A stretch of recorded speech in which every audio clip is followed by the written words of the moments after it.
नमस्कार दोस्तों, आपका स्वागत है हमारे YouTube channel teaching exam overload पे। तो जैसा कि आप सभी का कल संस्कृत का एग्ज़ाम है DLED थर्ड सेमेस्टर वालों का, तो जिन्होंने भी मेरी आज कल वाली मैथ की मैराथन देखी थी शाम को पेपर से पहले पेपर वाली क्लास, तो उसमें से हूबहू प्रश्न पूरा आपका फंसा था।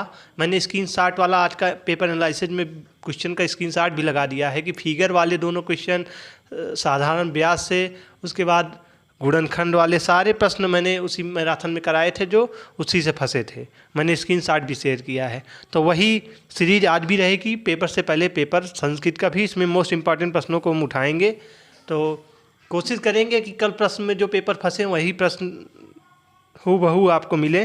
तो आज के सेशन को स्टार्ट करने के पहले एक छोटी सी रिक्वेस्ट है, हमारे चैनल को लाइक करें, सब्सक्राइब करें, ज़्यादा से ज़्यादा शेयर करें। चलिए आज के सेशन को हम स्टार्ट करते हैं। तो आज इसी सेमेस्टर हेतु संस्कृत के हम इम्पॉर्टेंट प्रश्न को देखते हैं। पहला प्रश्न तो यही बनता है कि वर्णों के प्रकार बताइए। तो वर्ण क्या है? मूल रूप से वर्ण दो प्रकार के होते हैं, स्वर एवं व्यंजन। ठीक, स्वर वर्णों का उच्चारण स्वतंत्र रूप से होता है, किंतु व्यंजन के उच्चारण हम स्वरों की सहायता लेनी पड़ती है। तो स्वरों में उच्चारित करने में जो समय लगता है उसके आधार पर हम दो प्रकार से बांटते हैं। पहला हास्य स्वर यानी आ ई उ ऋषि ली, ठीक, और दीर्घ स्वर में बड़ा बड़ी बड़ाऊ ऋषि एवं ए ओ होता है। यानी हास्य स्वर कितने होते हैं? 5 होते हैं। कौन कौन से? आ ई उ ऋषि री। और दीर्घ स्वर बड़ा बड़ी बड़ाऊ ऋषि ए ओ। एक होता है प्लुप्त स्वर। ठीक, तो प्लुप्त स्वर में क्या होता है? प्लुप्त स्वर में जिन स्वरों के उच्चारण में दीर्घ स्वर से भी अधिक समय लगता है प्लुप्त स्वर कहलाते हैं। इसके ज्ञान के लिए मैं हिंदी के 3 अंक जैसे संकेत बना देते हैं। आजकल इसका प्रयोग प्रचलन में नहीं है, किंतु वैदिक संस्कृत में इसका प्रयोग जैसे ओम के रूप में होता था। तो आप लोग जैसे ओम लिखते हैं ना, तो पहले ऐसे ओम लिखा जाता था, तो इसमें प्रचलित था, अब आजकल नहीं होता। ठीक, चलिए इसके अलावा 25 अस्वर व्यंजनों को भी वाग यंत्रों के आधार पर 5 वर्गों में विभक्त किया गया है। जैसे पहला होता है कंठ। कंठ का क्या होता है? का खा गा घा अंगा, का वर्ग होता है। दूसरा होता है तालव्य। तालव्य में चा छा जा झा इया, चा वर्ग में आता है। मूर्धन्य, मूर्धन में टा ठा डा ढा ड़ा, टा वर्ग में आता है। दंत में ता था दा धा ना, ता वर्ग में आता है। और उसके बाद अंगा होता है ओष्ठ, पा फा बा भा मा, इसको हम पा वर्ग में रखते हैं। तो अंत के 4 अर्धस्वर यानी या रा ला वा, इसको हम अंत के 4 अर्धस्वर भी कहते हैं। 4 ऊष्म व्यंजन कौन कौन होते हैं? सा हा। ठीक, तो 25 अस्वर व्यंजनों को 5 वर्गों में बांटा गया है। कंठ, तालव्य, मूर्धन, दंतोष, का वर्ग। उसके बाद कौन कौन सा होता है? चा वर्ग, टा वर्ग, ता वर्ग, पा वर्ग। ठीक, चलिए आगे बढ़ते हैं। एक अनुस्वार आ होता है, तो अनुस्वार किसको कहते हैं? या कल हिंदी के पेपर में फर्स्ट सेमेस्टर में पूछा भी गया था कि आहा और आहा इसको क्या कहते हैं? तो ये अनुस्वार कहलाता है, या अनुनासिक तथा विसर्ग। विसर्ग इसको हम विसर्ग कहते हैं। कठोर ध्वनि होती है तो विसर्ग के अनुसार 2 जिह्वा मूल्य होते हैं। जैसे जिह्वा मूल्य किसे कहते हैं? ऐसे लगा रहेगा आपको का खा, जो कि का और खा से पहले उच्चारित होता है। 2 उपधमानी भी होते हैं, जैसे पा फा से पूर्व उच्चारित होता है। तो चलिए अगला प्रश्न देखते हैं। वर्णों के उच्चारण स्थानों को संक्षिप्त परिचय दीजिए। तो इसकी जो ट्रिक होती है, वर्णों के उच्चारण स्थान को निम्नलिखित तालिका द्वारा भली भांति समझा जा सकता है। तो पहला होता है जो हम कंठ तालु को समझते हैं, किसे? अकूहा विसर्जनीयाम कंठा, अकूहा विसर्जनीयानाम कंठा। जैसे आ से लेके का वर्ग, हा और विसर्ग को हम किस का उच्चारण स्थान क्या होता है? कंठ होता है। इसको हम क्या कहते हैं? अकूहा विसर्जनीयाना कंठा। ठीक, उसके बाद दूसरा क्या होता है? इचु यसा नाम तालु। क्या होता है? इचु यसा नाम तालु।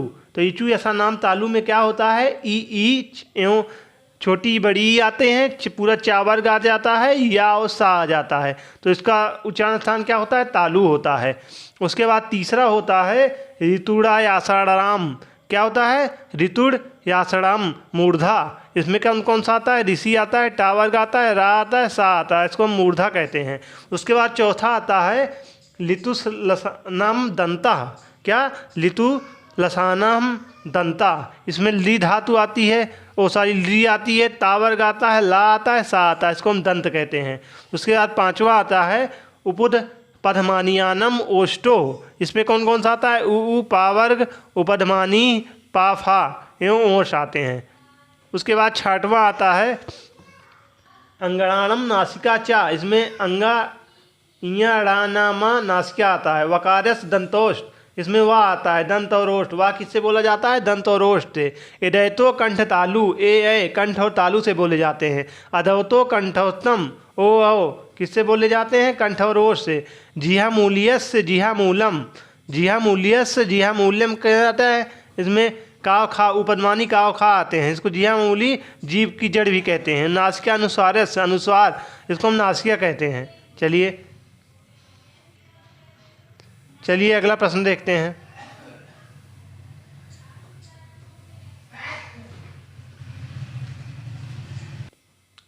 संधि क्या है, इसके कितने भेद होते हैं। तो संधि जो होती है जोड़ या मिलाना होता है। दो अणों की अत्यंत निकटता के कारण उनका जो योग होता है उसी को हम संधि कहा जाता है। अर्थात व्यवधान रहित दो अणों को अधिक समीपता के कारण उत्पन्न विकार को ही संधि कहा जाता है। जैसे देवालय, तो देवालय का क्या हो जाएगा, देव और आलय, क्या देव और आलय, ठीक, इसी को हम संधि कहते हैं। संधि के मुख्य कितने भेद होते हैं, तो संधि के मुख्य 3 भेद होते हैं। पहला होता है अच संधि जिसे हम स्वर संधि कहते हैं, दूसरा होता है हल संधि जिसे हम व्यंजन संधि कहते हैं, तीसरा होता है विसर्ग संधि। चलिए आइए हम एक एक संधि को देखते हैं। तो संधि क्या होती है, दो अणों के स्थान पर एक नया वर्ण हो जाता है उसे हम संधि कहते हैं, ठीक।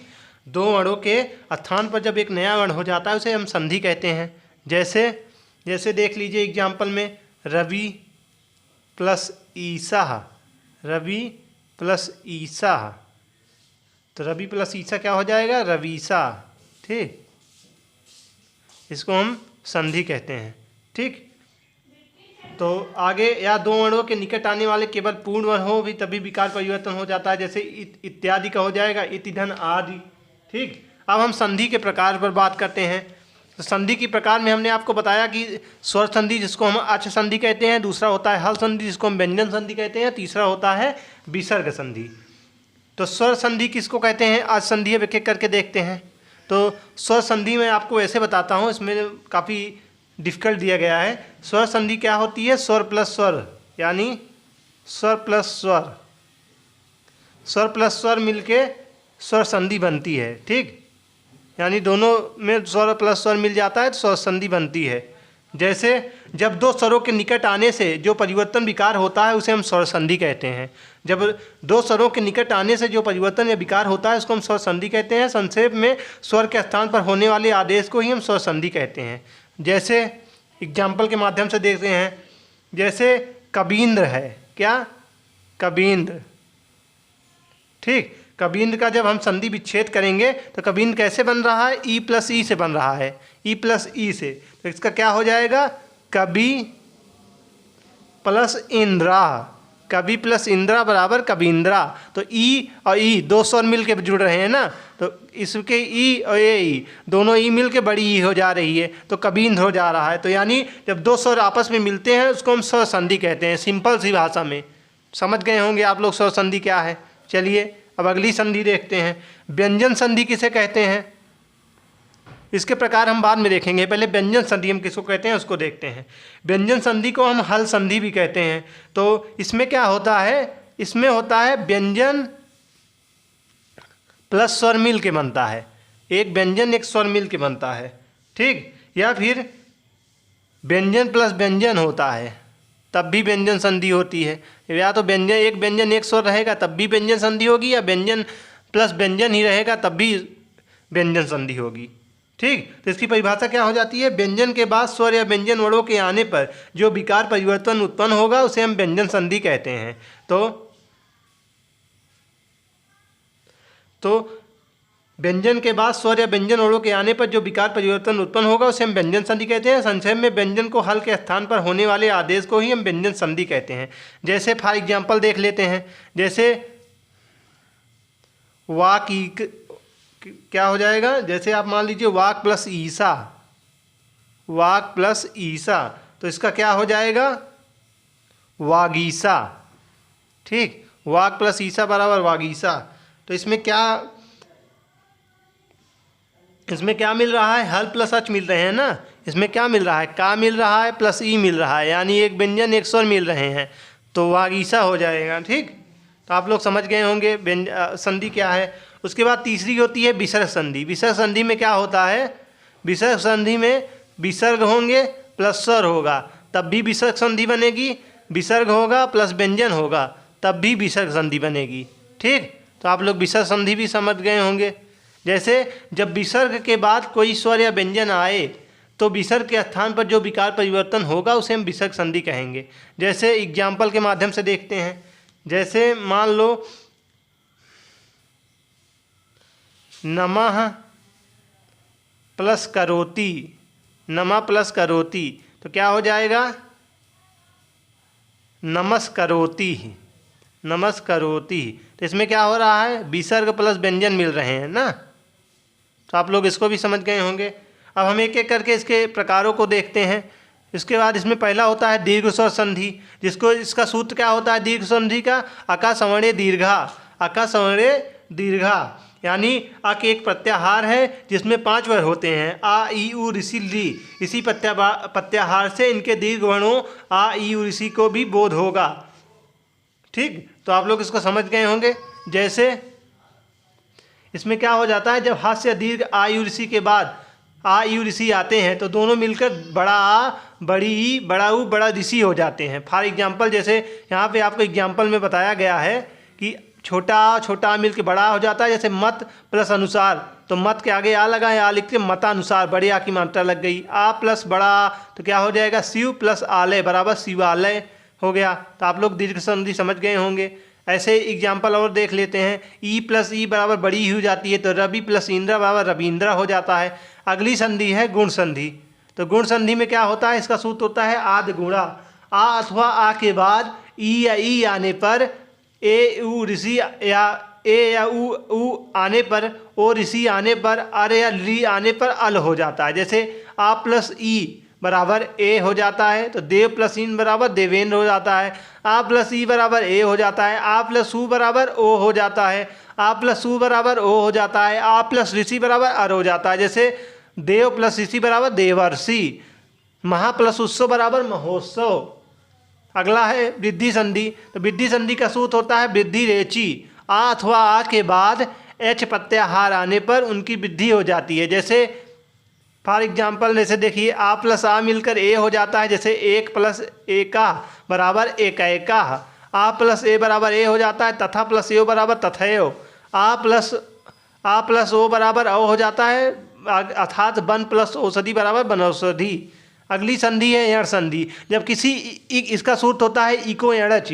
जब किसी इक प्रत्याहार के अंदर ई उ ऋषि ली आते हैं के बाद सवर्ण स्वरों के अतिरिक्त कोई असमान स्वर आता है तो उनके स्थान पर क्रमशः यण प्रत्याहार या व रा ला हो जाता है। जैसे ई प्लस आ बराबर या हो जाता है तो अति प्लस अधिक बराबर अत्याधिक, ई प्लस आ बराबर या हो जाता है इसलिए इति प्लस आदि बराबर इत्यादि। तो आप लोग समझ गए होंगे यण संधि भी। उसके बाद अब हम हल संधि या व्यंजन संधि को देखते हैं। तो इसकी मैंने परिभाषा आपको बता ही दिया, विसर्ग संधि की भी परिभाषा बता दिया। अब अगला है समास का अर्थ बताइए और समास विग्रह को समझाइए। इंपॉर्टेंट प्रश्न है, आपको जरूर कल पेपर में फंसेगा, तो इसको आप लोग इंपॉर्टेंट में ले लीजिएगा। तो इसमें क्या होता है, इसमें होता है कि द्विगु समास किसे कहते हैं, सावधान समझाइए। यह भी प्रश्न कई बार पूछा जा चुका है। तो समास शब्द का अर्थ होता है संक्षेप अथवा दो या दो से अधिक शब्दों के अर्थ के परिवर्तन किए बिना आकार से छोटा रूप प्रदान करना ही समास कहलाता है। भाषा में संक्षिप्त भाव और सुंदरता लाने के लिए समास का प्रयोग किया जाता है। तो या दो से दो अधिक सार्थक शब्दों को मिलाकर एक समस्त सार्थक शब्द को ही हम समास कहते हैं, समष्टीकरण को ही हम समास कहते हैं।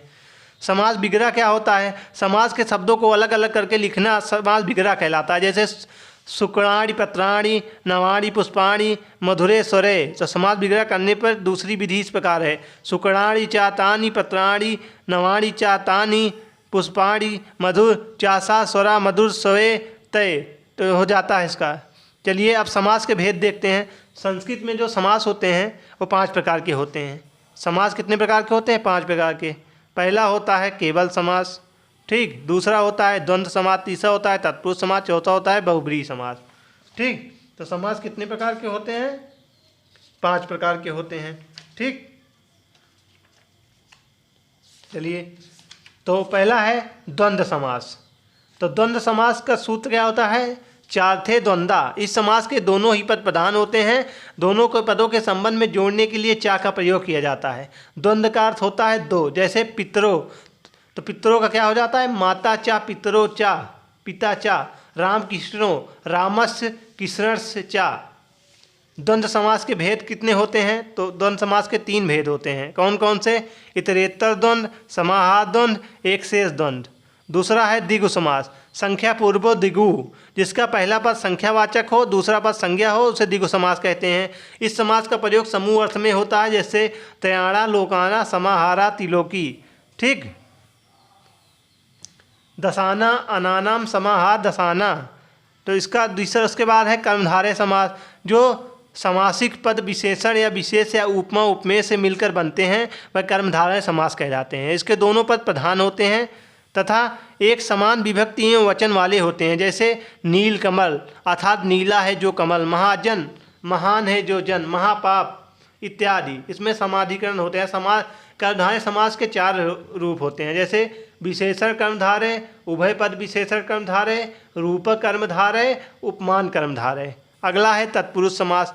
तो तत्पुरुष समास में क्या होता है? तत्पुरुष समास में उत्तर पद प्रधान होता है। प्रथम पद में द्वितीय से लेकर सप्तमी तक की विभक्तियाँ होती हैं।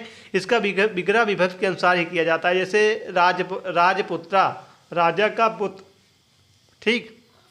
तत्पुरुष के भेद होते हैं। इसमें तत्पुरुष समास के द्वितीय से लेकर सप्तमी विभक्ति तक 6 भेद होते हैं।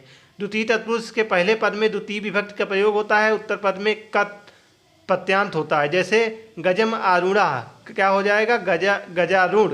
शरणम आपर्णा, शरणम पान्ना, कृष्ण सीता, कृष्णाश्रिता, ग्रामागता, ग्रामगता। तृतीय तत्पुरुष क्या होता है? इसके पहले पद से तृतीय विभक्ति का प्रयोग होता है, जैसे धनेन हीना, धन से हीन, मासेन पूर्वा, मास पूर्वा आदि। इस प्रकार के अन्य पद समझें। बहुब्रीहि समास क्या होता है? इसमें दोनों पद प्रधान होते हैं तथा दोनों पद किसी तीसरे पद की विशेषता बताते हैं। बहुब्रीहि समास के मुख्य 2 भेद होते हैं, समानाधिकरण एवं व्याधिकरण। उसके बाद अगला है अव्ययीभाव समास। अव्ययीभाव समास में इसमें पहला पद अव्यय उपसर्ग होता है, वही प्रधान होता है। दूसरा पद संज्ञा शब्द होता है। इसका विग्रह उस अव्यय या उपसर्ग के अर्थ के अनुसार किया जाता है। एवं समस्त पद नपुंसक लिंग एक वचन में होता है। इसके रूप नहीं चलते हैं या विभिन्न अर्थों के लिए प्रयोग किया जाता है, जैसे विभक्ति आदि, जैसे हरो इति, अधिहरि। उसके बाद अगला है कृष्ण समीपम, उपकृष्णम, समृद्धि, मदाना समृद्धि या समृद्धम आदि। चलिए अगला प्रश्न है, द्वि शब्द का पुल्लिंग तथा स्त्रीलिंग में द्वितीय तथा चतुर्थी विभक्ति बताइए, ठीक। तो क्या हो जाता है इसमें? द्वितीयम, द्वितीयो, द्वितीयान, द्वितीयस्मै, द्वितीयाय, द्वितीभ्याभ्यम, द्वितीभ्या। या स्त्रीलिंग क्या हो जाएगा? स्त्रीलिंग इसका हो जाएगा द्वितीयाम, द्वितीये, द्वितीया, द्वितीयस्मै या द्वितीयाभ्याम, द्वितीयाभ्या। चलिए राम की विभक्ति इम्पॉर्टेंट है, यहाँ से प्रश्न बनेगा। राम की इम्पॉर्टेंट है कि राम और बालक ऐसे रूप से ही बनते हैं प्रश्न ज़्यादा। तो राम की क्या होता है? आइए राम को एक बार पढ़ लेते हैं। रामा, रामो, रामा। प्रथमा विभक्ति क्या होती है? रामा, रामो, रामा। द्वितीय विभक्ति क्या होती है? रामम, रामो, रामान। तृतीय विभक्ति क्या होती है? रामेण, रामाभ्यम, रामय। चौथी विभक्ति क्या होती है? रामाय, रामाभ्यम, रामेभ्या। पंचमी विभक्ति क्या होती है? रामात, रामाभ्यम, रामेभ्या। षष्ठी विभक्ति क्या होती है? रामस्य, रामयो, रामाणाम। सप्तमी विभक्ति क्या होती है? रामे, रामयो, रामेषु। संबोधन क्या होता है? ए राम, हे रामो, हे रामा। तो आप लोग समझ गए होंगे राम की जो विभक्ति होती है, रामा, रामो, रामा, रामम, रामो, रामान, रामे, रामाभ्यम, रामय, रामाय, रामाभ्यम, रामेभ्या, रामात, रामाभ्यम, रामेभ्या, रामस, रामयो, रामाणाम, रामे, रामयो, रामेषु, हे राम, हे रामो, हे रामा। तो आप लोग याद हो जाएगा, आसानी से याद कर लोगे, एक याद कर लोगे उसी से आप दूसरा तीसरा लिख सकते हो। जैसे आप लोग, मैं देखो तेजी से पढ़ के आपको सुनाता हूँ। रामा रामो रामा रामम रामो रामान रामेण रामाभ्यम रामय रामाय रामाभ्यम रामेभ्य रामात रामाभ्यम रामेभ्य रामस रामेव रामाणाम रामे रामेव रामेषु हे राम हे रामो हे रामा। आसानी से आप लोग इसको याद कर लोगे। उसके बाद है हरि शब्द के रूप तथा सभी विभक्तियों में वचनों को लिखिए। तो हरि की भी देख लेते हैं। हरि का क्या हो जाता है? हरि हरि हरया हरिम हरि हरीन हरिणा हरिव्याम हरिभी हरे हरिव्याम हरिव्या हरे हरिव्याम हरिव्या हरे हरियो हरिराम हरो हरियो हरीसु हे हरि हे हरि हे हरया। चलिए, तो निम्नलिखित शब्दों के रूप सभी विभक्तियों तथा सभी वचनों में लिखिए। जैसे इसमें आपको गुरु, जगत, नदी, मुनि, राजा, विद्वान आदि का पूछा गया है। ठीक, तो आइए देखते हैं। गुरु गुरु गुरुवा गुरुम गुरु गुरुन गुरुणा गुरुभ्याम गुरुभि गुरुए गुरुभ्याम गुरुभ्या गुरुए गुरुभ्याम गुरुभ्या गुरो गुरुभ्याम गुरुभ्या गुरो गुरुभो गुरुराम गुरो गुरुभो गुरुसु हे गुरु हे गुरु हे गुरुआ। तो आप लोग समझ गए होंगे, इसको आप लोग याद कर लीजिएगा। नदी का इम्पॉर्टेंट है और बालक का इम्पॉर्टेंट है, राम का इम्पॉर्टेंट है। इसी तीन से आपको प्रश्न बनेगा। नदी का देख लीजिए, नदी का बार बार पूछा जाता है, पिछली बार पेपर में कई बार पूछा गया है। नदी का क्या होता है? नदी नद्यो नद्या नदीम नद्यो नदी नद्या नदीभ्याम नदीभी नद्ये नदीभ्याम नदीभ्या नद्या नदीभ्याम नदीभ्या नद्या नद्यो नदी नदीनाम नद्याम नद्यो नदीसु हे नदी हे नद्यो हे नद्या। ठीक, चलिए, ऐसे आप लोग मुनि का लिख सकते हैं। राजा का, विद्वान का ऐसा होता है, इसका स्त्रीलिंग विदुषी होता है जिसका रूप नदी के समान ही चलता है। अब अगला है सर्वनाम क्या होता है।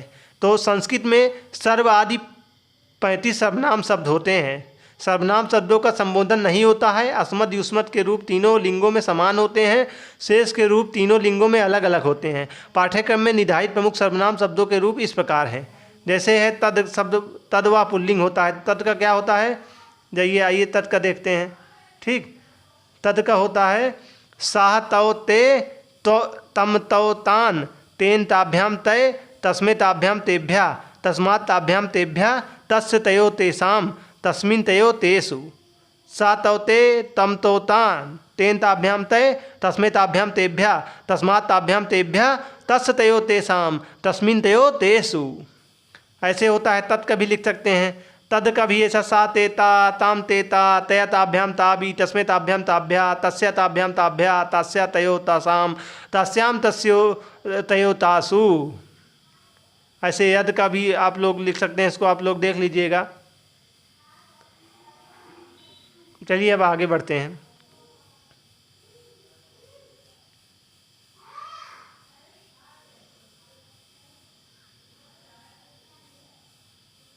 अगला प्रश्न है, संस्कृत में लकार का क्या अर्थ होता है। तो विभिन्न कालों एवं अवस्थाओं को लकार कहा जाता है। काल अथवा अवस्था भेद को ही संस्कृत में 10 लकार माने गए हैं। हाँ, परंतु पाठ्यक्रम में केवल निम्नलिखित 5 प्रमुख लकार निर्धारित हैं, जो निम्न प्रकार हैं।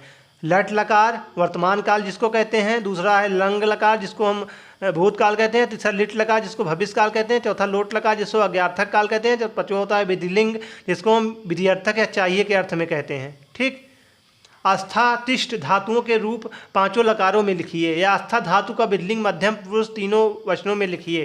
तो आइए हम देखें हैं। आस्था मतलब तिष्ठ होता है। ठीक, इसका लट लकार वर्तमान काल देखते हैं। तो तिष्ठति तिष्ठता तिष्ठन्ति तिष्ठति तिष्ठता तिष्ठत तिष्ठामि तिष्ठावा तिष्ठामा।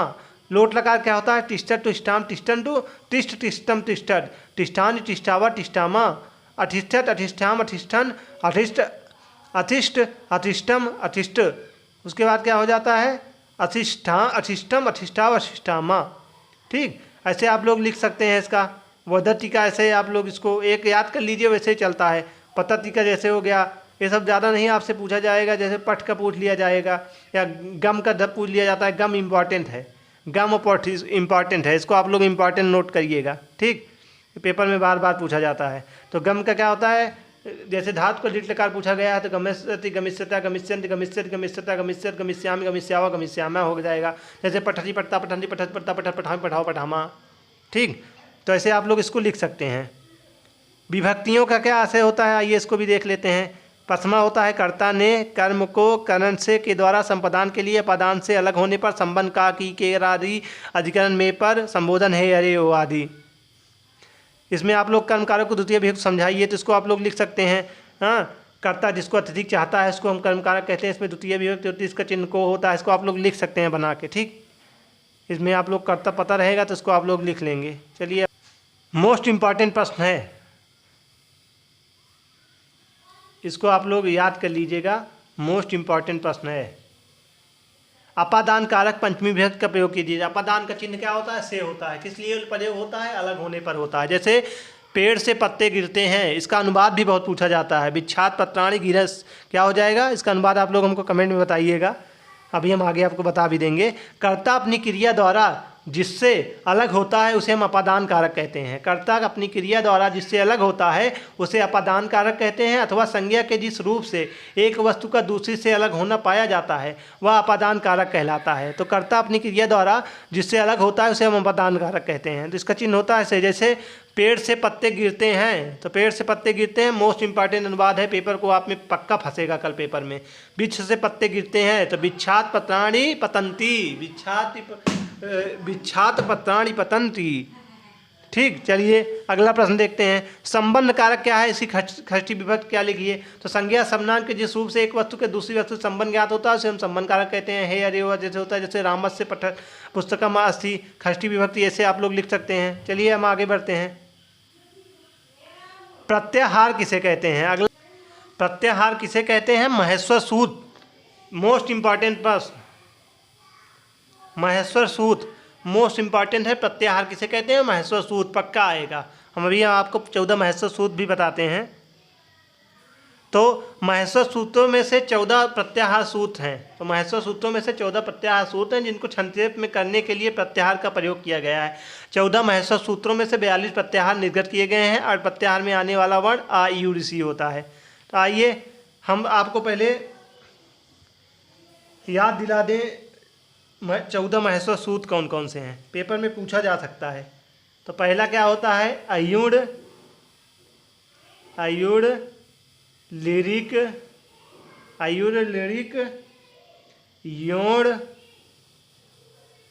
योण योच, योच के बाद क्या आता है? हैवरट, हैवरट के बाद क्या आता है? लड़, लड़ के बाद क्या आता है? अमंगलनम, क्या हो जाएगा? अमंगलनम, अमंगलनम के बाद झबई, झबई के बाद घड़दस, घड़दस, घड़दस के बाद जबगरदस, खप चट चट्टो कपय सत्सर हल। तो 14 महेश्वर सूत्र इसको आप लोग याद कर लीजिएगा। कौन कौन से होते हैं? आयुड़, लिड़िक, योड़, योच, हैवरट, लड़, अमंगलनम, झबई, गर्दस, जबगरदस, खप चटट चट्टो कपय सत्सर हल। ठीक, इसको आप लोग याद कर लीजिएगा। इसको शिव सूत्र भी कहा जाता है, महेश्वर सूत्र भी कहा जाता है। यह भी प्रश्न बन सकता है। इन सूत्रों को एक चीज़ और कहा जाता है, इसको आप लोग याद कर लीजिएगा, यह भी प्रश्न बन सकता है। इसको सूत्र को हम क्या लोग क्या कहते हैं? वर्ण समान्याय सूत्र, वर्ण समान्याय सूत्र, इसको ये भी कहते हैं। ऐसे भी करके पूछ सकता है वर्ण समान्याय सूत्र क्या होता है। तो महेश्वर सूत्र को या शिव सूत्र पूछे, जो भी पूछे, इसको आप लोग महेश्वर सूत्र 14 आयु लिरिक योड़ योच हैवरट लड़ अमंगलनम झबई जबगरदस खप चट्टो कपय सत्सर हल। इसको लोग आप लोग रट जाइए, पक्का फंसेगा पेपर में। चलिए अगला प्रश्न देखते हैं। वंदना से जुड़े कोई 2 श्लोक भावार्थ सहित लिखिए। आपसे कोई श्लोक जरूर, श्लोक 1-2 लोग याद कर लीजिएगा। आपसे एक श्लोक भी पूछा जा सकता है, श्लोक के साथ साथ उसका अर्थ भी निकालने के लिए पूछा जा सकता है। जैसे पहला दिया गया है, मातृभूमे नमो मातृभूमे नमः, मातृभूमे नमो मातृभूमे नमः। हे मातृभूमि तुम्हें नमस्कार है, हे मातृभूमि तुम्हें नमस्कार है। उसके बाद है तव गिरिभ्याम नमस्ते नदीभ्याम नमः, तव वनेभ्यो नमो जनपदभ्यो नमो। तो हे मातृभूमि तेरे पर्वतों को नमस्कार है, तेरी नदियों को नमस्कार है, तेरे वनों को नमस्कार है, तेरे जनपदों प्रांतों को नमस्कार है। चलिए आगे बढ़ते हैं। किन्हीं एक वैदिक वंदना श्लोक का अनुवाद सहित वर्णन कीजिए। एक श्लोक आपसे जरूर पूछा जाएगा, उसका अर्थ भी पूछा जाए तो कोई श्लोक दिया जाएगा, उसका अर्थ भी पूछा जाएगा। तो आप लोग एक दो श्लोक याद कर लीजिएगा और उसके कुछ अर्थ में जैसे दिए गए हैं। जैसे एक वैदिक वंदना, जैसे तेजोसि तेजो मयि धेयि, वीरमसि वीर्यः मयि धेयि, बलमसि बलम मयि धेयि, अजोसि ओजो मयि धेयि। हे ईश्वर, तुम तेज स्वरूप हो अतः मुझे तेज स्थापित करो। तुम शक्ति स्वरूप हो अतः मुझे शक्ति स्थापित करो। तुम सामर्थ्यवान हो अतः मुझे सामर्थ्य स्थापित करो। तुम ओज स्वरूप हो अतः मुझे ओज स्थापित करो। वंदना के श्लोक का अनुवाद सहित वर्णन कीजिए। तो वंदना से एक श्लोक आपको जरूर पूछा जाएगा। तो वंदना श्लोक जो भी प्रीवियस ईयर में पूछे गए हैं उनको आप लोग एक बार याद कर लीजिएगा, मैं करा भी दे रहा हूँ आपको। जैसे यदा यदा ही धर्म से गलानि भगवति भारतम अभ्युत्थान धर्म से तदात्मानम सृजायमः। तो इसका अर्थ क्या हो जाएगा? हे भारत, हे अर्जुन, जब जब धर्म की हानि और अधर्म की वृद्धि होती है तब तब मैं अपने आप को प्रकट करता हूँ, अर्थात साकार रूप में मैं अवतरित होता हूँ। चलिए, विद्यालय पर संस्कृत में 2 वाक्य लिखिए। आपसे कोई 2 वाक्य विद्यालय पे या कोई भी किसी पे 2 वाक्य संस्कृत में लिखने के लिए दिया जा सकता है। तो विद्यालय शिक्षाए भवति, छात्रा पठनाय विद्यालयम गच्छति, आदि हो जाता है। चलिए, उसके बाद एक प्रश्न यह भी बनता है कि सुलेख, अनुलेख और सुतलेख क्या है। तो सुलेख लिखित अभिव्यक्ति में लिखना एक कला होती है, तो लिखने का उचित अभ्यास होना चाहिए। बालक ठीक गति या यति में लिखें। उसके बाद लिखना सुलेख यानी सुंदर लेख को हम सुलेख कहते हैं। अनुलेख क्या होता है? अनुलेख का अर्थ होता है जैसा लिखा गया है ठीक वैसा ही लिखना, यानी इसे सुलेख भी कहा जाता है। इसके लिए अभ्यास पुस्तिकाएँ आती हैं, उसमें प्रत्येक पृष्ठ के ऊपर एक पंक्ति में मोटे रूप में सुंदर ढंग से शब्द या वाक्य लिखा गया होता है। जैसे बच्चों की, पहले छोटे छोटे बच्चों की कॉपी नहीं आती थी, ABCD मोटे मोटा लिखा रहता था, बच्चे देख के बिंदु बिंदु लाइनें होती थी उसमें लिखते थे, इसी को हम अनुलेख कहते हैं। सुतलेख क्या होता है? सुतलेख का अर्थ होता है सुनकर लिखना, सुनना। सुत मतलब होता है सुनना, यानी सुनकर लिखना। तो सुत का अर्थ होता है सुनना, अर्थात सुनकर उसी बात को लिखना। चलिए आगे बढ़ते हैं। निम्नलिखित श्लोक का अर्थ लिखिए। नयना छिदन्नि शस्त्राणि नयना दहति पावका, न चैनम कलेदयंतापो न शोषयति मारुता। तो इसका अर्थ क्या हो जाएगा? इसका अर्थ हो जाएगा, इसको आत्मा को ना तो शस्त्र काट सकते हैं और ना ही अग्नि जला सकती है, न जल इसे गीला कर सकता है और न ही आयु इसको सुखा सकती है। अर्थात यह आत्मा सदा विकार रहित स्थिति में रहती है। तो यह इम्पॉर्टेंट है, कल पेपर में फंस सकता है क्योंकि यह बहुत ही इम्पॉर्टेंट है, बार बार पूछा जाता है। तो इसको आत्मा को ना तो शास्त्र काट सकते हैं और ना इसे अग्नि जला सकती है और ना ही जल इसे गीला कर सकता है और ना ही वायु इसको सुखा सकती है। अर्थात यह आत्मा सदा विकार रहित स्थिति में रहती है। उसके बाद अगला है, निम्नलिखित श्लोक का हिंदी अर्थ लिखिए। अभिवादनशीलस नित्य विद्धो सेविना चत्वारि तस् वर्धन्ते आयुर्विद्या यशो बलम। मोस्ट इंपॉर्टेंट है, मोस्ट इंपॉर्टेंट। यही 3-4 आप रट डालिए, इसी से आपका पेपर फंस जाएगा। एक श्लोक इसी से आपका फंस जाएगा, मोस्ट इंपॉर्टेंट है इसको। तो अभिवादनशीलस और नित्य बड़ों की सेवा करने वालों की आयु विद्या यश और बल, ये 4 बढ़ते रहते हैं हमेशा। तो अभिवादनशीलस और नित्य बड़ों की सेवा करने वालों की आयु विद्या यश बल, ये 4 हमेशा बढ़ते रहते हैं। तो अभिवादनशीलस नित्या विद्योपदि सेविनम चत्वारि तस्य वर्धन्ते आयुर्विद्या यशो बलम।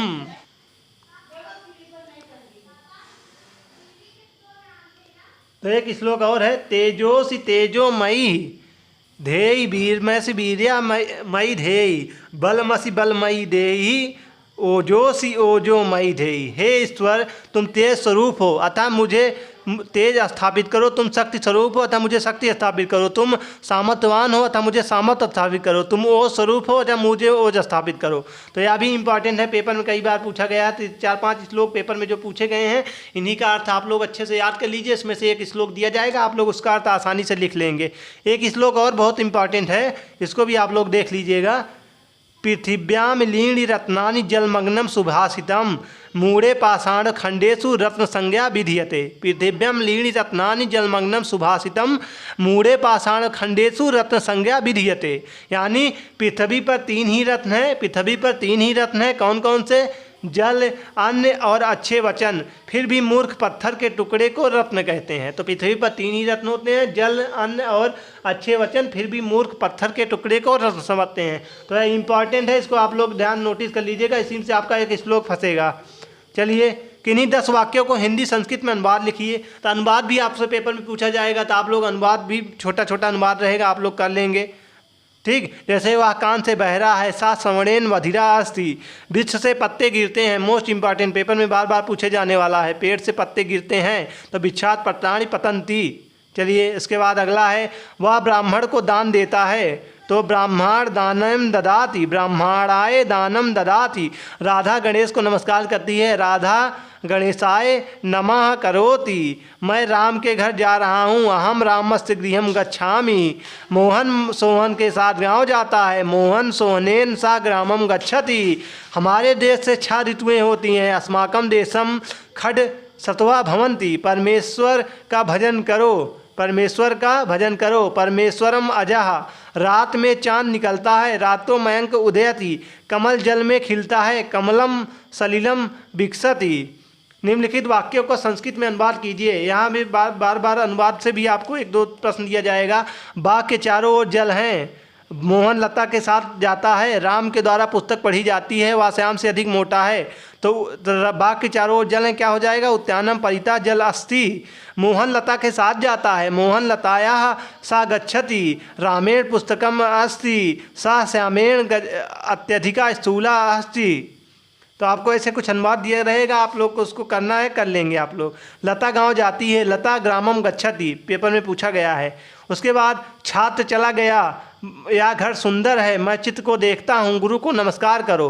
तो इसका क्या हो जाएगा?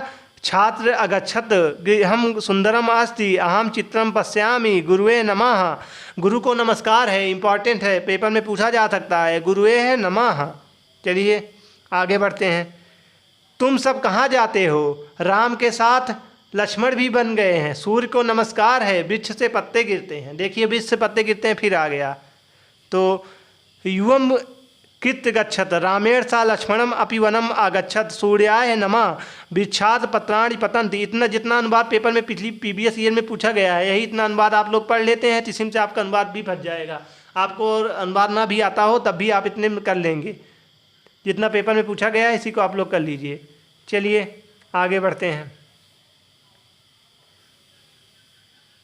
उपसर्ग क्या है सब तो आपको पता है। प्रत्यय उपसर्ग क्या है? उपसर्ग आगे जुड़ता है, प्रत्यय पीछे जुड़ता है। जैसे प्रा प्रत्यय हो जाता है प्रसारा, प्रमाणम, प्रहारा, प्रकारा। परा का हो जाएगा प्रभाव, पराक्रम, पराजय, पराकाष्ठा। आपका हो जाएगा अपराध, अपमान, उपकर्ष, अपवाद। सम का हो जाएगा संस्कार, संहार, संकल्प। अनु का हो जाएगा अनुचर। ऐसे आप इसको लिख लेंगे। उसके बाद तव और अनी प्रत्ययों का प्रयोग कीजिए, इसको भी आप लोग लिख लेंगे। प्रतिफल सावगमनम। चलिए आगे देखते हैं। प्रत्यय क्या है? जो पीछे जुड़ता है। प्रत्यय 2 प्रकार के होते हैं, किदंत प्रत्यय, त्वधित प्रत्यय।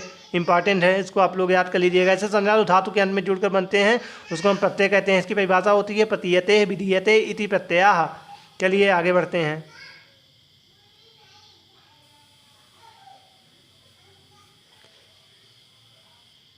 एक प्रश्न अभी पेपर में पूछा गया है, इंपॉर्टेंट है, आ सकता है। आगत शब्द में उपसर्ग धातु प्रत्यय अलग अलग करिए। तो आगत में आ उपसर्ग है, गम धातु है, लप्य प्रत्यय है। ठीक, 1 से 30 तक की संख्याओं का संस्कृत में अनुवाद लिखिए, या 11 से 20 तक के संख्यावाचक शब्दों को संस्कृत में लिखिए, या 17 से 20 तक के संख्यावाचक शब्दों को संस्कृत में लिखिए। आप लोग को गिनती 50 तक पता होना चाहिए। गिनती भी आपसे पेपर में पूछा जा सकता है। तो आइए एक बार गिनती को देख लेते हैं। 1 को कहते हैं 1, 2, 3, चतुर्थ, पंचन, षष्ठा, सप्तम, अष्टम, नवम, दशम, एकादश, द्वादश, त्रयोदश, चतुर्दश या चतुर्दशनम 19, पंचदश, षोडशम, सप्तदश, अष्टादश, नवदशा, एको विंशति भी कहते हैं 19 को, या 19 भी कहते हैं। इम्पॉर्टेंट है 19, इसमें इम्पॉर्टेंट है। ठीक, 19 इम्पॉर्टेंट है। उसके बाद विंशति, एकाविंशति, द्वाविंशति, त्रयोविंशति, चतुर्विंशति, पंचविंशति, षड्विंशति, सप्तविंशति, अष्टविंशति, नवविंशति या एकोनविंशति या 63। 29 भी इम्पॉर्टेंट है। 63 30 हो जाएगा। 30 तक गिनती भी आपको याद होनी चाहिए। चलिए आगे बढ़ते हैं। संस्कृत शिक्षण को प्रभावी बनाने के लिए किन किन सभ्य दिश साधनों का उपयोग किया जाता है? तो ये सब तो आपको पता है, लिखी लोगे बना के श्यामपट्ट होता है, लपेट श्यामपट्ट होता है। इसका प्रयोग चित्त उद्धरण एवं परिभाषाओं हेतु प्रयोग किया जाता है। श्यामपट्ट शिक्षक का अभिन्न मित्र माना जाता है। सामान्य आर्थिक स्थिति वाला अध्यापक भी इनका शब्दार्थ, शब्दखंड, संधि विच्छेद, उपसर्ग आदि स्पष्टीकरण हेतु कर सकता है। चार्ट होता है, किसी काव्य की प्रस्तावना या व्याकरण नियमों का स्पष्ट करने हेतु स्वर्णिम चार्ट का प्रयोग कर जाता है। मानचित्र होता है, तो इसको आप लोग बना के लिख लोगे। ठीक, चलिए आगे बढ़ते हैं।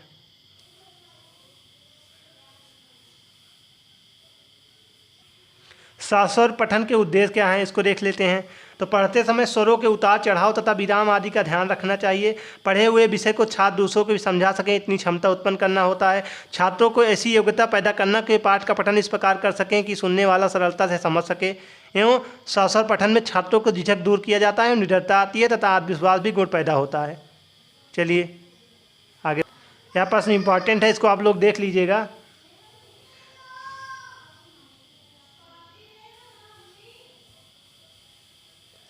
इम्पॉर्टेंट है। संस्कृत में सास्वर पाठन क्या भी होता है? वैदिक काल से ही संस्कृत ध्वनियों का शुद्ध उच्चारण की ओर विशेष ध्यान दिया गया है। शिक्षा का ध्वनि शास्त्र वेदांग एक रूप से गंभीर अध्ययन होता है। वेदांग में उच्चारण स्थान, अभ्यंतर प्रयत्न, बाह्य प्रयत्न, शुद्धोच्चारण के नियम, वाक्यों के शब्दों का विश्लेषण, परिच्छेद आदि सम्मिलित होते हैं। इन भाषाओं में भी उच्चारण का अपना भेद होता है, किंतु संस्कृत में इसका विशेष महत्व होता है। जितना महत्व संस्कृत में है उतना किसी अन्य भाषा में भी होता है। महर्षि पतंजलि ने तो अपने महाभाष्य में स्पष्ट लिखा है कि जिसका अभिप्राय है कि एक ही शब्द अच्छी तरह जाना हुआ और अच्छी तरह प्रयोग किया हुआ इस लोक और परलोक की कामनाओं की पूर्ति करने वाला होता है। चलिए आगे बढ़ते हैं, इसको आप लोग पढ़। कुछ संधि विच्छेद देख लेते हैं, पेपर में बार बार पूछा जाता है। जैसे हिमालय का हिमधन आलय दीर्घ संधि होती है। दैत्यारी दैत प्लस आरी दीर्घ संधि होती है। कभी इंद्रा कभी प्लस इंद्र दीर्घ संधि होती है। यद्यपि यदि प्लस अपि यण संधि होती है। प्रत्येकम प्रति प्लस एकम यण संधि होती है। स्वागतम सु प्लस आगतम यण संधि होती है। गणेश गण प्लस ईश गण संधि होती है। महेश महा प्लस ईश गुण संधि होती है। सदैव सदा प्लस एव वृद्धि संधि होती है। चलिए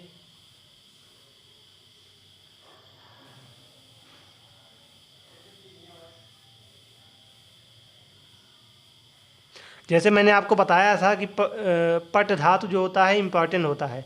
तो पट धातु देखिए पेपर में पूछा भी गया है 2000 में। पट धातु को आप लोग याद करिए, लट लगा, इसका क्या होता है? पठति पठता पठंती पठसी पठता पठत पठामी पठावा पठामा। चलिए आगे बढ़ते हैं। उसके बाद लोट लकार क्या होता है इसका? पठतु पठतु पठताम पठतु पठत पठतर पठत पठतम पठत पठानी पठावा पठामा। पठेत पठेताम पठेसु पठे पठेतम पठेत पठेयम पठेयो पठेम। अपठत अपठताम अपठन अपठत अपठतम अपठतम अपठताव अपठताम। या इसका लिट लकार हो जाएगा क्या? पठिष्यति पठिष्यति पठिष्यन्ति पठिष्यति पठिष्यता पठिष्यत पठिष्यामि पठिष्यावा पठिष्यामा। संस्कृत भाषा में संस्कृत के 4 वाक्य लिखिए। संस्कृत भाषा देवा भाषा अस्ति, संस्कृत से साहित्यमपि प्राचीन अस्ति, प्राचीन काले संस्कृत लोक भाषा आसीत्, 4 चरवारा वेदा संस्कृते सन्ति। चलिए आगे बढ़ते हैं। कुछ नाम संस्कृत में पूछे गए हैं, आइए इसको भी देख लेते हैं। जैसे परवल को हम कुलकम बोलते हैं, हाथी को हस्ती बोलते हैं, बैल को बिस्वा बोलते हैं, कबूतर को कपोता बोलते हैं, मिर्च को मरीचिका बोलते हैं, केला को कदली फलम बोलते हैं, हंस को मराल बोलते हैं, लाल को रक्ता बोलते हैं। चलिए एवं शब्दों में संस्कृत लिखे। कबूतर, परमल, जामुन, कटहल, तोता, गिलहरी। तो कबूतर में कपोता, परमल में पटोला, जामुन का जम्बू फलम, कटहल का पंसम, तोता का सुक्रा, गिलहरी का चिक्रोण आदि हो जाता है। चलिए आगे बढ़ते हैं। चलिए अगला प्रश्न देखते हैं। झला जसवंत किस संधि का सूत्र है? तो जस्व संधि का है। यदि वर्ग का प्रथम द्वितीय तृतीय और चतुर्थ और या रा ला वा कोई वर्ण हो तो अपने ही वर्ण के तृतीय वर्ण हो जाते हैं। जैसे दिगंबरा दिगंबरा, जगदीशा जगदीशा। ठीक, उसके बाद अस धातु लंग लकार का उत्तम पुरुष के 3 वचन लिखिए। तो आसम आसो आसम। तो आप लोग लकार धातुओं जरूर पढ़ लीजिएगा, पेपर में जरूर पूछा जाएगा। उसके बाद है अगला आभि उपसर्ग लगा कर कोई 4 बनाइए, जिसको आप लोग बना लेंगे। अभियान, अभिगमन, अभिज्ञानम, अभिमुखम। पश्चिम शब्द का धातु में प्रत्यय लिखिए। तो दिस धातु होता है, सित प्रत्यय होता है। रामाया गा ददाति में कौन सा कारक है? तो रामाया गा ददाति में संप्रदान कारक चतुर्थी विभक्ति एक वचन का प्रयोग किया गया है। उसके बाद है गुरु शब्द के सप्तमी विभक्ति के रूप लिखिए। तो क्या हो जाएगा? गुरु, गुरु, गुगुरुस। चलिए आगे बढ़ते हैं। नायिका का संधि विच्छेद लिखिए। नायिका का क्या हो जाएगा संधि विच्छेद? नय प्लस अका, नायिका, याद स्वर संधि है। गम धातु में कत्वा प्रत्यय लगाकर शब्द बनाइए, तो गम धातु में कत्वा लगा के गत्वा हो जाएगा। अक प्रत्याहार के अंतर्गत कौन कौन से वर्ण आते हैं? तो अक प्रत्याहार के अंतर्गत आ, ई, उ, ऋषि और ली आते हैं, 5 आते हैं टोटल। ठीक, गम धातु के उपसर्ग लगाकर बने हुए शब्द लिखिए, तो गम में उपसर्ग लगा के बन जाएगा अनुगमनम, प्रतिगमनम। चलिए आगे बढ़ते हैं। चलिए एक श्लोक है, पारभ्यमुत्तम जन्म न परित्याजन्नी। श्लोकम का क्या अर्थ है? तो उत्तम प्रकृति के लोग एक बार कार्य प्रारंभ करके उसका परित्याग नहीं करते हैं। उत्तम प्रकृति के लोग जो होते हैं एक बार कार्य प्रारंभ करके उसका परित्याग नहीं करते हैं। चलिए आगे बढ़ते हैं। युष्मत शब्द के प्रथम विभक्ति के तीनों वचन लिखिए। त्वम, युवाम, युवम, अहम, आवाम, मयम, त्वम, युवाम। इसको आप लोग याद कर लीजिएगा, इंपॉर्टेंट है। बलि वाच्यते वसुधाम में बलि का कर्म संज्ञा विधायक सूत्र क्या हो जाएगा? दुह्याचम पंडंडम कृप वहाम हो जाएगा। चलिए पितरों शब्द का समास विग्रह करिए। पितरों का क्या हो जाएगा? इंपॉर्टेंट है, इसको आप लोग इंपॉर्टेंट में लिख लीजिएगा। पितरों का हो जाता है, इसमें चा लग जाता है, माता चा, पिता चा हो जाता है। चलिए अक प्रत्याहार के अंदर कौन कौन आते हैं? बहुत इंपॉर्टेंट है, तो अभी मैंने पहले बताया था, फिर बता रहा हूँ। यू, ऋषि एवं ली। ठीक, चलिए आगे बढ़ते हैं। चलिए न्याय पतः पविचलतिन पदम ना धीरा। श्लोक का बताइए। सज्जन पुरुष न्याय के मार्ग पर चलते हुए कभी विचलित नहीं होते हैं। 21 संख्या को संस्कृत में लिखिए। 1 विंशति होता है। सप्ताध्यायी शब्द में कौन सा समास है? द्विगु समास है। जहाँ भी संख्या का बोध हो वहाँ द्विगु समास हो जाता है। अस्मत् शब्द के द्वितीय विभक्ति के तीनों वचनों को लिखिए। तो अस्मत् का क्या हो जाए? माँ, मावा, मयम। अब बहुविकल्पी प्रश्न हम नहीं कराएंगे, इसको आप लोग कर लीजिएगा, क्योंकि इसको आप लोग पढ़ लीजिएगा। मैंने जो जो इंपॉर्टेंट प्रश्न है उसको करा दिया है। अगर ये वीडियो आपको अच्छी लगे तो हमारे चैनल को सब्सक्राइब जरूर कर लीजिएगा। हमारे चैनल पर C TET, UP TET, teaching line से जुड़ी हुई जितनी भी तैयारी होती है सब कराई जाती है।